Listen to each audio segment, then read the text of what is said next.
Good morning class, welcome to Mahi biology classes. आज के इस वीडियो में हम जो लिविंग वर्ड चैप्टर को हम पढ़ रहे थे उसको कंटिन्यू करेंगे, उसके रिमेनिंग पार्ट को। We were studying about living feature, जिसमें हमने डिस्कस कर लिया था रिप्रोडक्शन एंड ग्रोथ को, जो कि मैंने आपको बताया था कि डिफाइनिंग प्रॉपर्टी नहीं है। आज हम आगे जो उसकी 3 प्रॉपर्टी और रिमेनिंग बची है उनको पढ़ेंगे, जो कि हैं cellular organisation, metabolism and consciousness. ये जो है ये हमारी डिफाइनिंग प्रॉपर्टी होती हैं। ये मैं आपको लास्ट वीडियो में बता चुकी हूँ। जिस किसी ने भी लास्ट वीडियो नहीं देखी है उस वीडियो को जाकर पहले देखिए। कोई भी वीडियो आपने मिस नहीं करना है सीरीज़ का, जो हमारा टारगेट है नीट 2021। इस वीडियो को दूसरों के साथ शेयर कीजिए, दूसरों के साथ इसको बताइए, तभी होता है कि हमारा मोटिवेशन भी बढ़ता है और हम कंटिन्यू लेक्चर ले पाते हैं। और आपको भी अपना हमेशा जिस एनर्जी से आप आज शुरू कर रहे हैं ऐसे ही एनर्जी अपने लास्ट एग्ज़ाम के डे तक रखनी है। वीक नहीं करना है अपना आपको, अपनी एनर्जी को। अच्छे से जो भी आपको इंस्ट्रक्शन दिए जा रहे हैं उसको फॉलो करना है, आपका रिज़ल्ट अच्छा होगा। आप अगर इस चैनल पर नए हैं तो चैनल को सब्सक्राइब कीजिए, चैनल को दूसरों के साथ शेयर कीजिए। हम 10,000 प्लस क्वेश्चन की सीरीज़ भी करेंगे, जो कि मुझे लगता है इनफ है नीट एग्ज़ाम के लिए। बायोलॉजी में हम इतने सारे क्वेश्चन कर लेंगे कि उसके बाहर फ्रेम कराना थोड़ा मुश्किल होगा क्वेश्चन। हम देखेंगे कि 90 तक क्वेश्चन उसी टेस्ट सीरीज़ से, उसी क्वेश्चन सीरीज़ से आएंगे आपके। सभी कुछ यहाँ पर फ्री है आपका, आपके सारे लेक्चर फ्री रहेंगे, आपकी टेस्ट सीरीज़ फ्री रहेगी, आपके मॉक टेस्ट जो हम आगे लेंगे, आपका सब कुछ यहाँ पर फ्री है। कोई चार्ज नहीं, कुछ नहीं, बस आपने थोड़ा सा कॉम्प्रोमाइज़ करना है, दूसरों को इसके साथ जोड़ना है, ज़्यादा से ज़्यादा बच्चों को, जिससे हम इस सेशन का फ़ायदा उठा सकें। आपको कंटेंट पर ध्यान देना है, वीडियो क्वालिटी पे एक बार को ध्यान नहीं देना है, उससे आपका कोई मतलब नहीं है। आपको जो कंटेंट मिल रहा है आपको उस पर ध्यान देना है। ठीक है, चलिए फिर शुरू करते हैं आज का वीडियो। हम डिस्कस कर चुके हैं लिविंग क्या होता है, किस बेस पर डिफरेंस करेंगे हम लिविंग और नॉन लिविंग के बीच में। हमने कुछ कैरेक्टर को देखा था, वो कैरेक्टर क्या थे? वो कैरेक्टर थे हमारे growth, reproduction, metabolism, cell organisation और हमारा था कॉन्शियसनेस। ये जो है ये हमारे एक लिविंग के कैरेक्टर होते हैं। इसको भी हमने डिफ्रेंशिएट किया 2 पार्ट्स में, डिफाइनिंग प्रॉपर्टीज़ और non defining properties. Defining properties के होती हैं जिनका कोई भी एक्सेप्शन नहीं होता है, नॉन डिफाइनिंग प्रॉपर्टीज़ होती हैं जिनका कोई एक्सेप्शन हो। उसमें कौन कौन इंक्लूड था? ग्रोथ एंड रिप्रोडक्शन हमारा नॉन डिफाइनिंग प्रॉपर्टीज़ थी, जिनको हम स्टडी कर चुके हैं। आज हम जो बात करेंगे वो होगी metabolism, cellular organisation and consciousness. देखिए, आपकी एनसीईआरटी है ये, आपने अपनी एनसीईआरटी को खोल के रखना है सामने और अच्छे से उसको रीड करना है। एक एक बेटा एनसीईआरटी की एक एक लाइन इंपॉर्टेंट होती है, हमने एक एक लाइन को बड़े अच्छे से पढ़ना है। देखिए, another characteristic of life is metabolism. All living organisms are made up of chemical.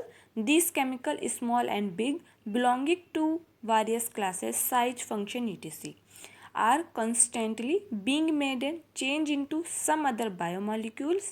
These conversions are chemical reaction or metabolic reaction. These are thousands of metabolic reaction occurring simultaneously inside all living organisms, be they unicellular or multicellular. All plants, animal, fungi and microbe exhibit metabolism. The sum total of all the chemical reaction occurring in our body is metabolism. What is metabolism?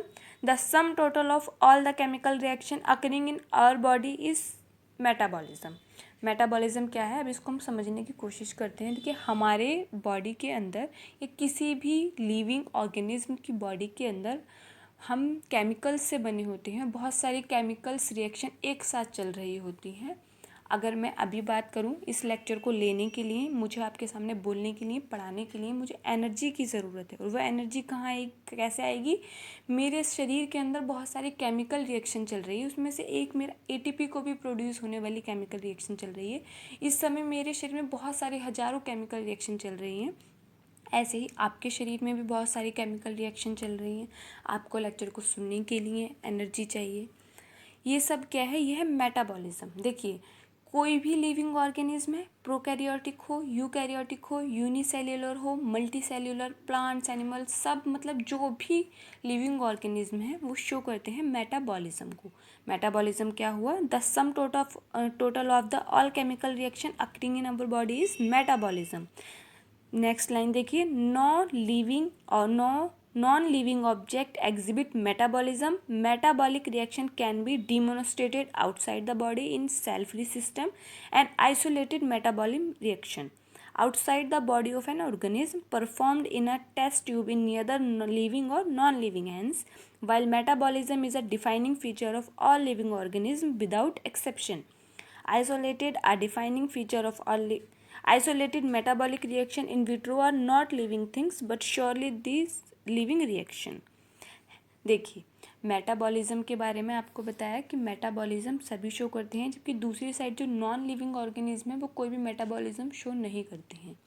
तो इसलिए इसका कोई भी exception नहीं है और ये क्या है? एक डिफाइनिंग प्रॉपर्टी है ऑर्गेनिज्म की।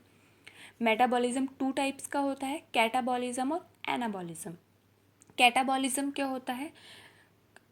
जो आपके कॉम्प्लेक्स मॉलिक्यूल्स जो होते हैं उनको सिंपलेस्ट में ब्रेक डाउन करना, वो रिएक्शन होंगी कैटाबॉलिज्म रिएक्शन।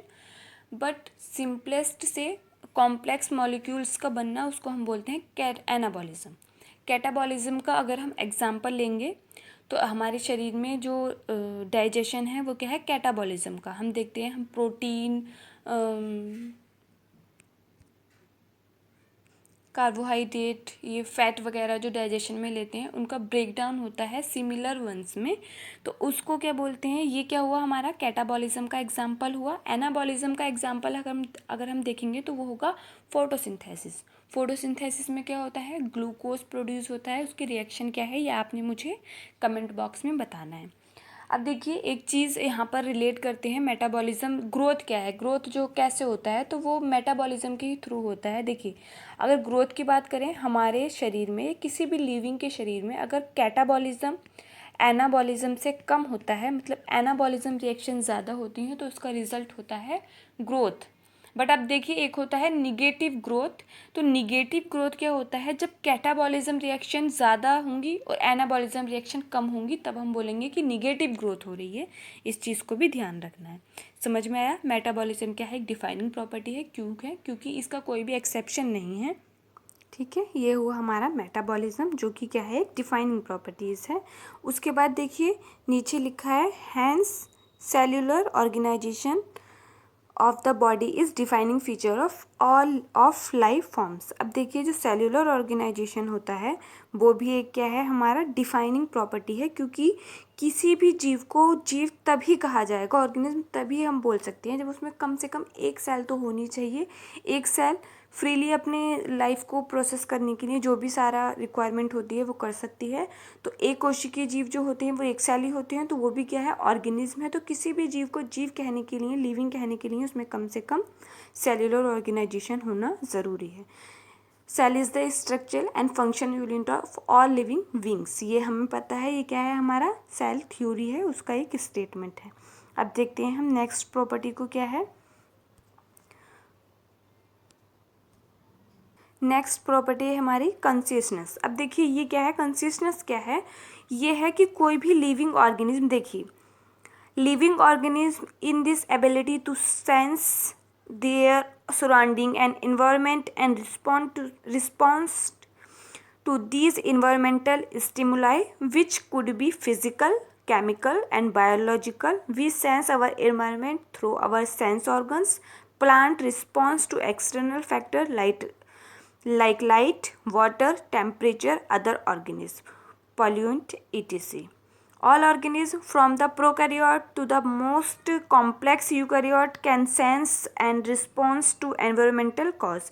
देखिए, मेटाबॉलिज्म क्या है? जो हमारे इन्वायरमेंट में जो भी चेंज हो रहे हैं, फिजिकल या फिर केमिकल, तो हम उनको सेंस करें और उनके अगेंस्ट उनके लिए रिस्पॉन्स करें, इसको हम बोलते हैं कॉन्शियसनेस। और इस सबसे ज़्यादा क्लियर आपका कहेंगे करेक्टर है, मतलब ये सभी सब बाकी भी जो मेटाबॉलिज्म है वो भी सभी लिविंग्स में पाया जाता है। सबसे क्लियर कट अगर हम देखें तो सारे जो ऑर्गेनिज्म होते हैं वो रिस्पॉन्स करते हैं अपने एनवायरनमेंट के थ्रू, जो भी चेंज हो रहे हैं, भले ही वो केमिकल हो सकते हैं, फिजिकल हो सकते हैं।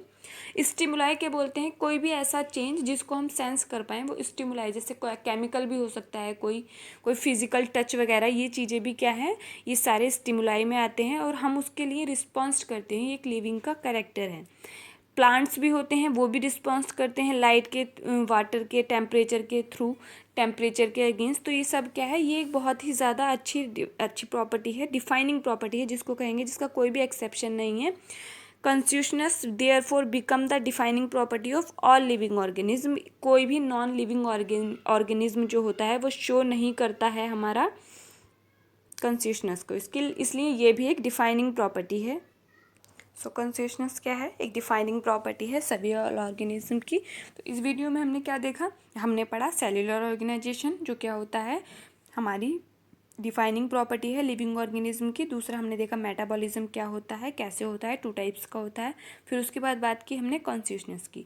ये थे लिविंग के कैरेक्टर। इसमें डिफाइनिंग और नॉन डिफाइनिंग मैंने आपको बता दिया, और डिफाइनिंग क्यों होगा और नॉन डिफाइनिंग क्यों होगा ये भी आपको पता चल गया।